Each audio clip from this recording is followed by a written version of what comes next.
I seen all your work, man. You've been doing a lot of good stuff. So congratulations for sure. Thank you, brother. Portuguese isn't any better. I wish we could. Thank you, brother. Hello, guys. I'm really happy to have the brothers Kade and Tye here.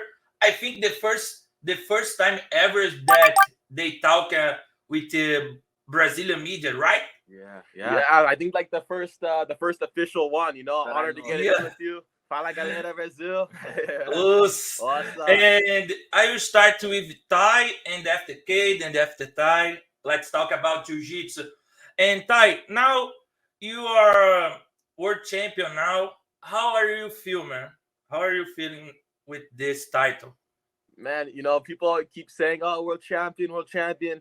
I'm like, man, I have like half a world title. That's the way that's the way I feel about it. You know, like it's not the way you want to win, you know. But yeah, it's you know, it's something that my brother and I've been dealing with a long time. You know, using the enhancing drugs, and you know, it was kind of like a bittersweet moment for me. You know, when I found out that Mica get popped, it was kind of like, wow, you know, I win, I get a world title, which is happy, but it's also kind of it's bad for the sport, you know. Someone like Mica, you know, he does a lot of good for the sport. You know, he has a lot of fans and a lot of people look up to him. So it's you know, it's bittersweet, you know, but I'm happy to have a world title. I guess it fired me up for the next one. You know, I want to get it the right way. Nice. And now you're going to the second world as a black belt, man. How are you feeling before this next competition?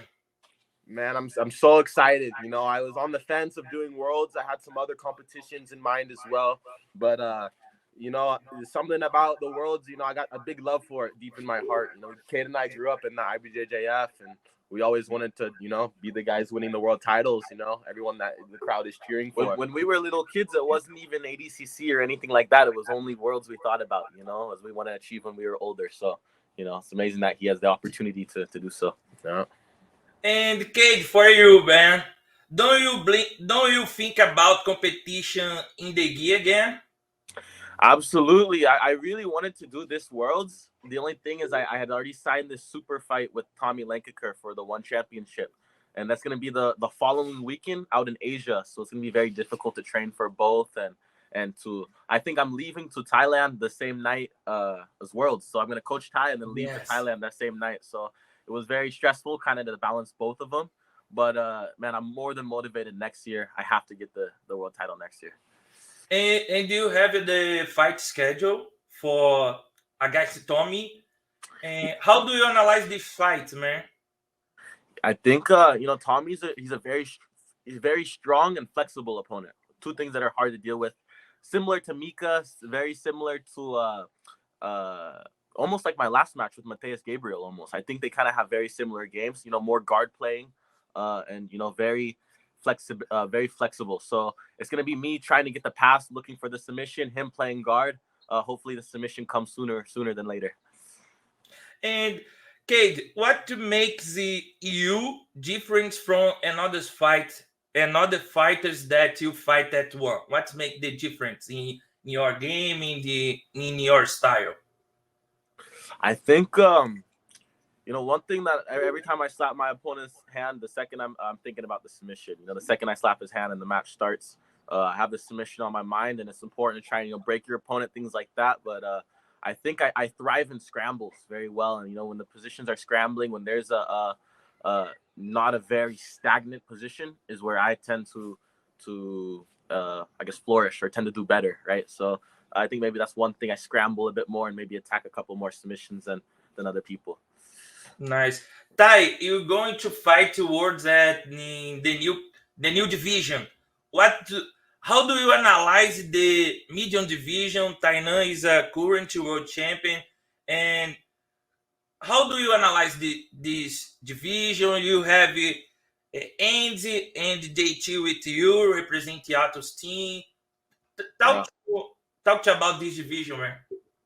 For sure, it's a super stacked division. You know, the main thing that motivated me, you know, going to do Worlds is Tainan, to be honest with you. You know, that's the main reason I want to go do Worlds is to fight Tainan. You know, it's less so even the world title, to be honest with you. I want to beat Tainan. So yeah, hopefully I get him sooner than later, you know, in the draw. And yeah, the division's so stacked with all my teammates. You know, I have Rolando, JT, Andy, you know, so I'm probably gonna maybe fight one of them, you know, at some point. I hope not, you know, that's, you know, but it's just how it goes. And no closeouts no matter what, you know. So yeah, we're gonna go.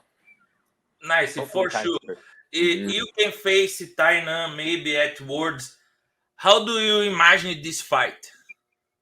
I think it's gonna be hard for sure. I don't think it's gonna be easy, you know. But I don't look for easy fights ever. You know, that's why I'm motivated to fight him, because I know he's tough and I know he's the best. So, you know, that's what I want to do. I want to beat the best. And you know, I haven't, you know, put the gi on, and, you know, since the last Worlds really, but I love the gi. You know, I grew up training gi, you know. So when I see someone else that's doing great things and, you know, being the best, you know, around my weight division, I can't help but to be competitive, you know. So I want to beat him. Going to be nice and fun these Worlds. I can't wait to watch. Oh. And Kade, you are the youngest champion at ADCC, but you don't talk too much about your title. What do you remember from that day you become a new ADCC champion? Right, man. That was I think to date probably one of the best days of my life for sure. You know, looking back, I still have people coming up to me like today. I was at a jiu-jitsu competition and be like, "Oh, I saw your ADCC performance. I was there. You had my whole team, you know, yelling, cheering." So whenever someone comes up to me telling, you know, like the smiles on there, it just puts a smile right back on my face, you know. So it was an amazing day. You know, is, you know, a lot of tough fights. You know, 4 tough fights. You know, not every single fight was difficult. But it's just looking back, I don't even know. It's just I always tell the people the same thing. It's like relief. The feeling I feel is relief, because I knew I had the ability to win. But, you know, you have so many killers in the division, so many talented guys. You still have to go and do it, you know. So I'm just glad I performed the way that I knew I could have. And about your final against Mica Galvão, a lot of guys waiting for this final. Talk to more about this fight. What do you think before?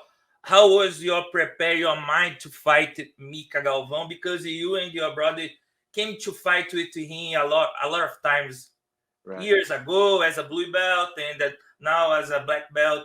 Talk to more about this fight and Mica Galvão. Yeah, right. No, yeah. So I knew obviously it would be another tough match, like Ty was saying about Tainan. You know, no stranger. Ty has fought him, I think, 3 times, right? I think 4 times, right? 4 times. We're 2-2 now. 2-2, got it. So yeah, they fought 4 times. Well, it was crazy because me and Mica, we have only had, or that was our only match, so we had never previously competed. So I was, you know, just excited to see his game, see, you know, how it matched up against mine. You know, leading into the fight was probably the most broken physically I felt before a competition. You know, after the semifinals with PJ, I had a really bad, like, kind of pinched nerve in my neck and my ribs. I still have the rib problem to this day, but I messed up my ribs pretty bad. And it was hard to mentally be prepared to go to the final. You know what I mean? And of course, everyone else have their own injuries. Everyone else have, you know, things they're dealing with. But, you know, I was feeling, you know, 50%, you know, physically, I just wasn't healthy. So I was like, man, I'm going to have to fight a stud, you know, not feeling 100%. So that's when mentally you start questioning some things, you know. And if it wasn't for my brother to literally slap me across the face a couple of times and say, like, you know, he told me this is war, you know, and he goes, you can go out there and you can die, or you can go out there and live and prosper, you know. So I thought about that and I was like, okay, you're right. Like, I literally have to think of it as war. So I went out there and just, you know, left everything I had on the mat. And I have one question, can be for both. And Kade, do you have plans to fight him again at Who's Number One? Maybe Tye fought with him there at Who's Number One. And what's your plan for both to fight Mica Galvão? Has a possibility to these fights happen this year or not? I believe so, for sure. I think more likely it happens this year, you know. Like I said, yeah, that was our only match, so it's, you know, it's bound to happen again. Whether it's under one, Who's Number One, whatever whatever rule set doesn't really matter to me. I guess we'll, go with whatever. I have the one champion belt right now, so it'd be cool if he could come over there and I can defend my title again. But wherever it needs to be, I'm down for it. Just waiting for the call out. I haven't been offered a contract, anything like that. So until that happens, I'm kind of cruising. And you, Tye, what do you think about another fight against Mica? Yeah, I feel like Mica in the gi poses a much bigger threat than he does no gi, and in the gi it's going to be a battle. It's going to be a hard match. The strength matters a lot more in the gi than it does in the no gi, so for sure his strength helps him a lot more in the gi. So maybe we meet again at a Worlds or somewhere, but as far as no gi goes, I'm down to fight him anytime. I'm down to fight anyone. For me, I really have just Marigali and Gordon on my hit list right now. Those are the two guys I'm setting up. I decided to do gi Worlds because I love the gi. I love Worlds, and I want to beat Tainan. But Marigali and Gordon are the two guys on my hit list. Mica's wherever's. It's all good. Yeah. Nice. I saw you talking about Marigali and Gordon after your last fight, and can you talk more about this? Has a date or not? You guys talking about to make this happen for the next month?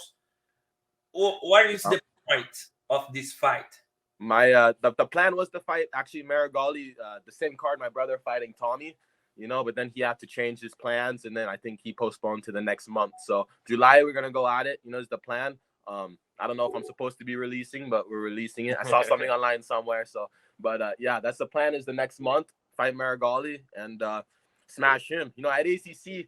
He kind of rubbed me the wrong way. I had my knee was torn in a couple different spots. So every time I go for the double leg, I wasn't driving, and I think after he says something about like my Dars, gave me a couple tips, so definitely got me a little salty, I want to get that back. I'll tell you, Vitor, like what motivates us to fight people is them wanting to fight us. You know what I mean? That's what motivates us. So, or someone we don't like really, you know what I mean? Like even not that I don't dislike Tommy, anything like that, but we had like some words at the ADCC after party, and it just encouraged me to fight him and make me want to fight him. So a lot of the times people that say some things or there's some tension, that's the one that we want. Nice. And Kade, do you have plans to do MMA in the future? I saw you in the social media. You like to fight with Tye, slapping him a little bit. And do you like to MMA too? And do you have plans to fight in the future? For sure, 100%. I've been falling more and more in love with MMA every single day. And, I've been training a lot more. It's been difficult to commit to MMA training because every time I want to, I feel like I have a no-gi super fighter or something that I have to train more specific for. So it's been difficult to kind of take the time away from jiu-jitsu and focus on MMA. So I've been trying my best to find the balance, But yeah, for sure this year I want to have my MMA debut. And I have one question for both. What do you think about doping in jiu-jitsu? And would you make any changes to the doping test? What I wanna take your opinion about this. Right.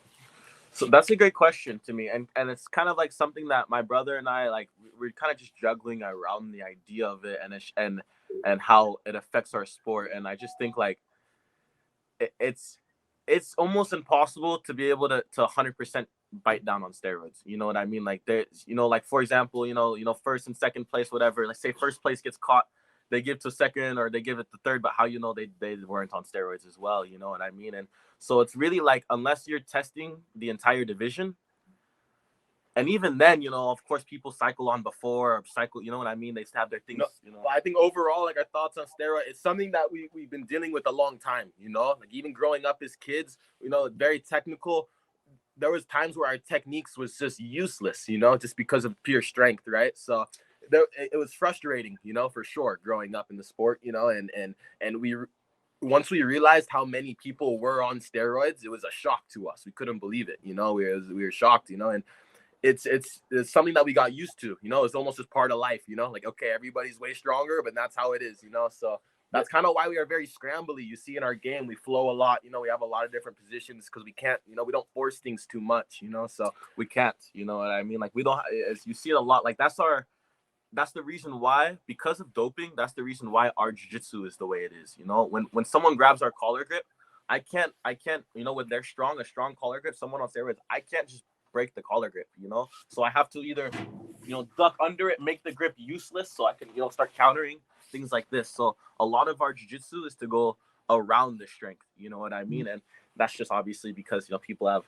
unbelievably strong grips and, you know, just strength in jiu-jitsu. So what is our thoughts on doping? What I think is crazy is Melky saying, man, the Ruotolo bros are taking mushrooms and smoking weed, you know, but you're going to put Mica on steroids and that's okay. Like, you know what I mean? That's what you know, and I'm not posting any of that stuff either, you know? Yeah. So, I mean, it's to just, assume it's pretty crazy. Yeah, doping is just, it's a problem in the sport, but, you know, there's many ways to the top. I'll put it that way, you know?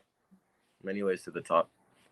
And jiu-jitsu growing fast in this year.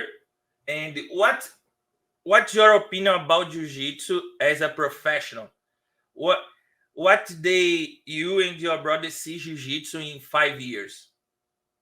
Man, that's a good question. I really think it's possible for it to become so mainstream, you know, just like all the other sports, you know. And I think right now there's so much promotions pushing, right? We have Flow Grappling, we have One Championship, BJJ Stars, we have all these promotions, you know, and I think we're close to, you know, getting jiu-jitsu to a level where everywhere around the world, you know, they know what it is, right? And they can practice it, you know. It's amazing because, you know, I mean, everyone sees it growing everywhere, almost in every part of the world, you know. There's jiu-jitsu gyms, even in Costa Rica, where my brother and I were building our gym, you know, just within a 3 hour, I would say a 3 hour distance from where our gym is at, there's probably at least 2 or 3 jiu-jitsu gyms in the area, which there's barely even a grocery store. Yeah, you know? There's maybe a couple grocery stores. So just to see how much it's growing is amazing. And as long as there's guys, you know, putting on exciting performances and competitions can, you know, we can make it exciting. And we can make it a sport where we can all make a living, you know, and like we don't have to open a gym after our careers are done to make a living, right? Now we can make money winning competitions, and yeah, I think it's gonna be so good in the next 5 years. There's no reason to do MMA, right? and now more specific questions, personal questions. Did you visit Brazil? Man, God, still to this day we never go, man. We've been wanting to go for so long, but we're gonna make it happen one day. You know, we're gonna for sure. We gotta find a good time. What do you know about Brazil? So, man, I know you guys have some of the best jiu-jitsu. Of course, amazing jiu-jitsu, amazing beaches, amazing weather. The acai, the OG acai. So I hear just the vibes there. You know, the real acai. The real acai on the planet. It's one of our favorite foods. You know, the beach. We live at the beach all day, basically, besides the gym. So I think I feel like we're gonna love it. I feel like I'm from Brazil, but I'm not. and talk about what you know in Portuguese. What bad words you and Kade know in Portuguese? Caralho. Man, I know some bad ones. I just don't know how bad they are. You know, I forget what they mean. You know, you know what it is? I was always we have our Brazilian roommates, you know, and this is a couple of years ago. They always watching Cruzeiro, you know, the soccer team, Cruzeiro, yeah. And man, so just watching him, he's so passionate, you know, about his team, yelling so loud. But Cruzeiro is not the best team, you know. They're losing all the time, you know. So all the time, I just see him yelling at the TV. Filho da puta, you know. Puta que pariu. It's crazy, man. Crazy. And what do you like to do outside jiu-jitsu? So, I know surf, but what more? Yeah, you like to do? Surfing's a big one. Skateboarding, we always, you know, skateboard a lot, and fishing too. We enjoy fishing a lot, you know. Whatever takes us off the phone. Nowadays, the phone is so easy just to get us so addicted all day, man. So anything outside, really, anything active, you know, surf, fish, open to trying new things. Now I'm kind of into hiking right now. We just went to Colorado. So many beautiful mountains to hike. So yeah, man, it's just being outdoors, staying active. Nice. And guys, I want to say thank you for the time. I'm really happy to have you here. Of course. Kade and Tye, the brothers. Yes, sir. And I'm really happy, man. Thank you one more time. And the last one, say a message for Brazilian fans. Yeah, well, first, thank you for having us, Vitor. Muito obrigado, bro. Landed. Good times, good vibes with you, bro. We'll go Fala, galera, Brazil. Thank you, muito obrigado. And I hope we can be out there soon enough to come train with everyone. You know, it's been a goal of ours to go and hit up all the gyms, you know, all the talent in Brazil. So I hope to see everyone there soon. Yeah. Thank you guys for the support, all the Brazilian We see all the support. We love it. We love you guys. Yeah. Thank you. You know, Yeah. See you guys. Valeu. You're great for jiu-jitsu, bro. Yeah, thank you. you. Yeah, you're I was killing gonna it. say, just thank you for everything you're doing for the sport, and you know, you've been doing such a good job carrying it, and especially in Brazil. Now you're bringing it to here, bringing, you know, some of the more Americans. It's super cool to see. So this interview's been long overdue. You know, sorry it's taken so long, but happy to finally get it done. For sure. Thank you, brother. See you. We do it again another time. For sure. Os. Valeu.